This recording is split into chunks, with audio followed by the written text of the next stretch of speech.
Hello, friends. Welcome to another daily live over on the YouTube channel. You know, I've been doing freelance now my entire adult life. I became a freelancer when I was in community college, and I created a portfolio of work for all real clients in the city that I lived in, the great city of Louisville, Kentucky. I went around with that student work. I was able to capture 3 out of the 4 of those folks as regular clients, and that was the day that I decided that I had graduated from design school, because I went to school to figure out how to work for myself, how to have a trade. So I've always been a freelancer. I've done a lot of things wrong, but in that process, I learned how to do a lot of things right. And as I've been doing a podcast now professionally for the last 4 years, I've met a lot of people in the world of freelance that are working really, really hard, but not getting the results they want. And I've sort of been able to look backwards on my own life, as well as the fact that I've had the privilege of interviewing over hundreds and hundreds and hundreds of creative professionals of all walk of life. And I've been able to sort of diagnose what are some of the paths that you take to do the most desirable work, to do the type of work that you want to do. So today I thought I would do what I do for, that's a lot of do's in a sentence. Today I thought I would share an overview of what I do in training camp for 10 students over 10 weeks. This is a program that I offer over my website. Hopefully today doesn't feel like a sales call or snake oil, but I want to kind of give you an overview because I truly do know the reward of working for yourself. When you get to the point in your career where you get to do the work that you want to do, it just spirals out of control and it takes over your entire life, giving a value and a career that is really rewarding, and it gets you to the spot that you want to get to. Real quick, I worked in the music industry for years. I was on the marketing side of the music industry, and I kept working with all these big names, big bands, and I kept wondering, why am I not get hired to do the album artwork? Why am I the guy on the marketing side and not on the design side? I had made it into the industry that I wanted to be in, but I just wasn't getting the work that reflected my interest or where I knew my best talents were. So after years and years and years, I finally figured out that I had to show the world that I was capable of doing this work, which is when I fell into doing gig poster artwork, which then allowed me to do illustrative work, which then started to recruit in a whole other level of clients. You see, I thought just getting in the industry was simply enough to get me the work that I wanted. I didn't realize that I needed to show people in the industry I met that I was capable of doing the work. Seeing is believing. You have to be able to show people what you're capable of. This is a path that will get you there, that has worked for me. I test these theories in all these interviews across from many of your design heroes, and it always seems to check out. So these are 3 items that I have come to know as the foundation of freelance. If you don't have this foundation secured, if you don't have this laid down, then I can only imagine the rest isn't going to work out for you unless you're just a phenomenal talent that the world can't get enough of. For many of us, that just simply isn't true. Let's move on. So number 1, you've got to learn what your value is. When I go out and speak at creative conferences or when I've spoke at colleges, there's a lot of freelancers that are just like, I don't know what to charge. And that's insane, because there is real world science behind what your hourly rate should be. You have a life. You have real expenses. You're an adult. You know how much money you need. You just need to figure out how to reverse engineer that in what you charge others. So please, don't act like a child. Use the science of your life to guide you to what that proper rate is. You also need to know what to charge for your projects. Too many people are being too kind to their friends.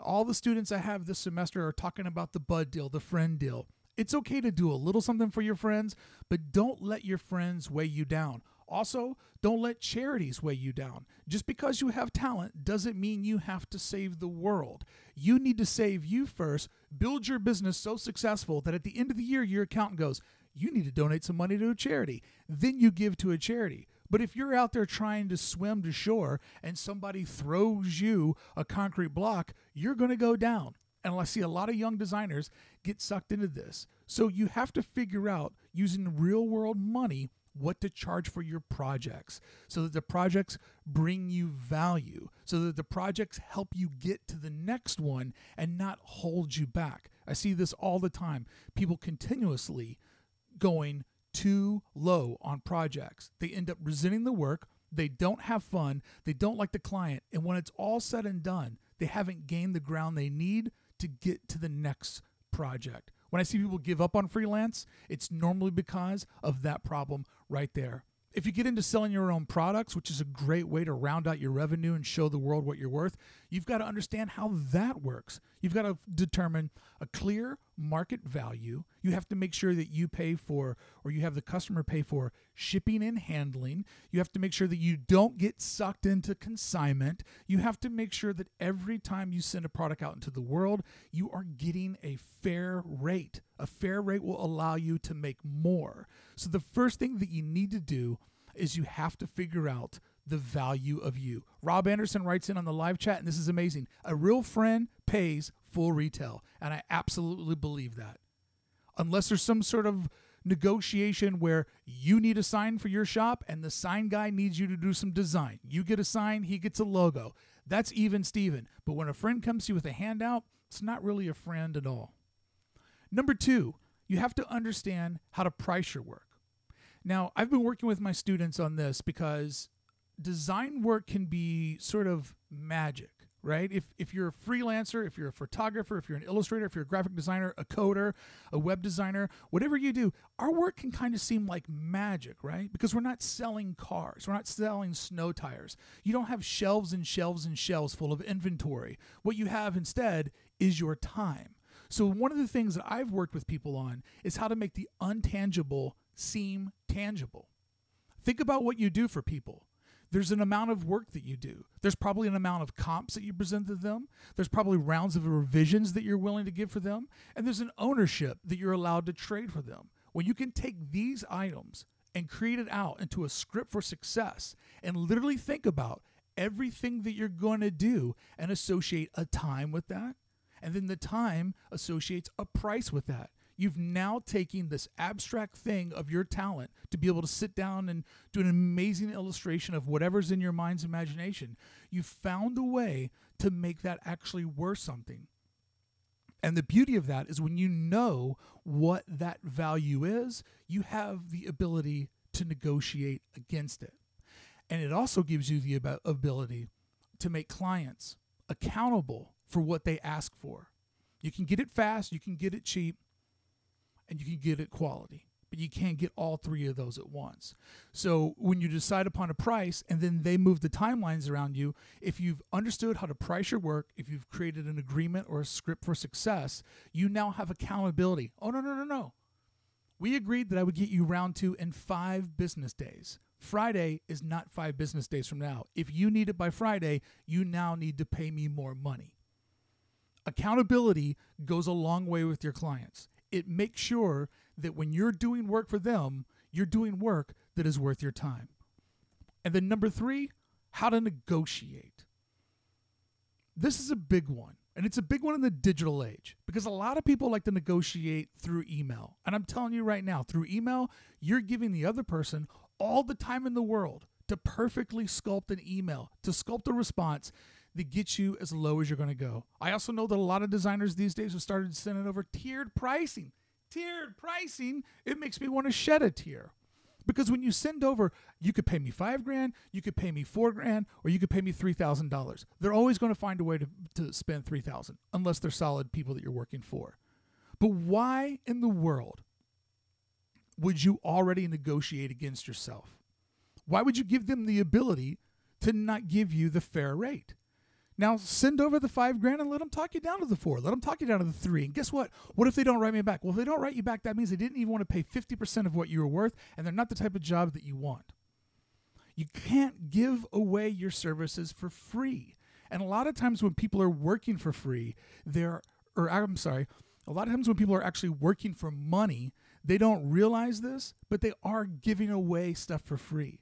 They give away extra comps, extra rounds of revisions. They give away a lot of themselves for free because they see the mirage of the big check for $2,500. Well, if somebody gives you $2,500 and you do 50 hours of work for it, where are you at? And if you slide that into 75 hours of work, where are you at then? You have to keep your clients accountable. And this all comes from learning how to negotiate. You have to take work that simply works for you and makes you get further along with your goals, both financially and in your portfolio, so that you have the money to stay in the game and you have the work to recruit in new clients at the level that you want to perform on. All of this comes from keeping clients accountable and learning the art of negotiation. Make a phone call. Get them in the moment. Tell them what the price is and make them respond to you in real time. Get on the phone. Have notes in front of you to guide you to the price that you need. If they try to push you too hard, say, you know what? I don't know if I can go down to 4,000. Let me call you back. Let me run these numbers and think about it.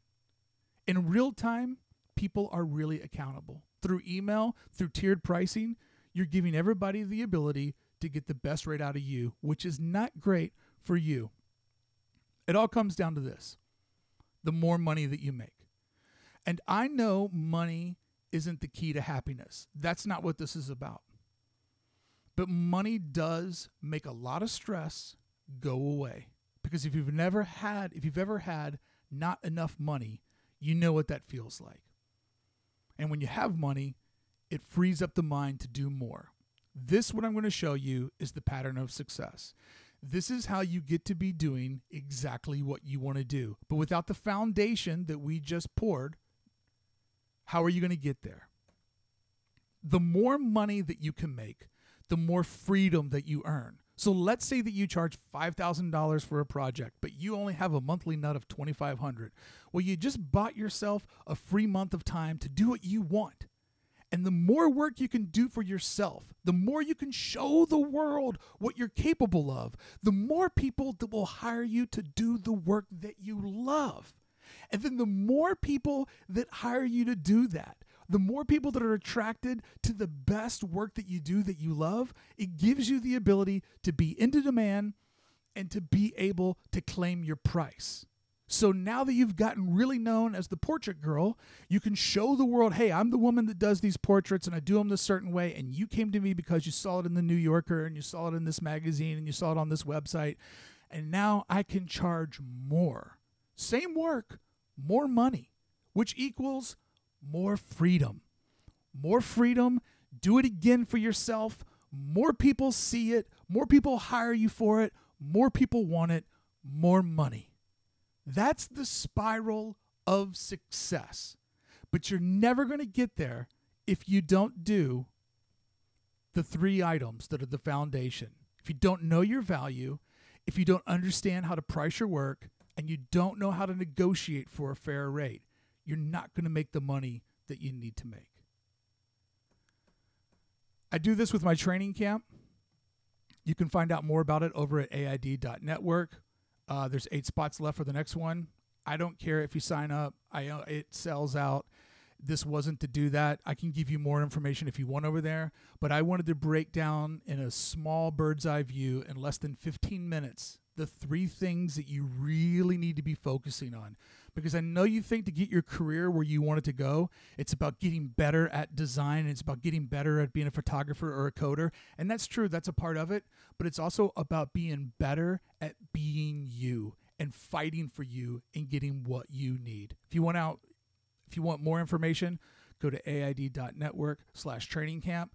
Leave a comment below if you have a question for me, and maybe I'll respond in doing a video just breaking down whatever your question may be. Thanks a lot for hanging out with me. I hope that this helped. It took me a long time to get here, but I did get here. And these identities, these things that I've seen, I've been able to witness these and all of the guests that I've captured over on my daily podcast, Adventures in Design. There is science behind everything I've just said, and I hope that that science works for you. Good day and good design.